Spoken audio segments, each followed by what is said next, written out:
Syederalun Wali Nanggro Aceh Malik Mahmud Al-Haitar kembali didesak menjadi khatib dan imam di Masjid Raya Baitur Rahman Banda Aceh pada pelaksanaan salat Jumat.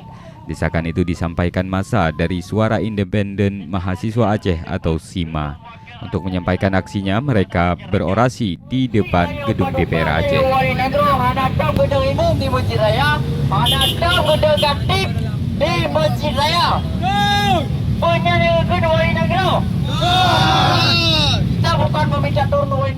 Ini merupakan aksi kedua yang dilakukan demonstran SIMA dengan mengusung tuntutan yang sama. Pada aksi itu, Dewan akhirnya menerima perwakilan dari demonstran. Dari Banda Aceh, Misran Asri, Serambi On TV.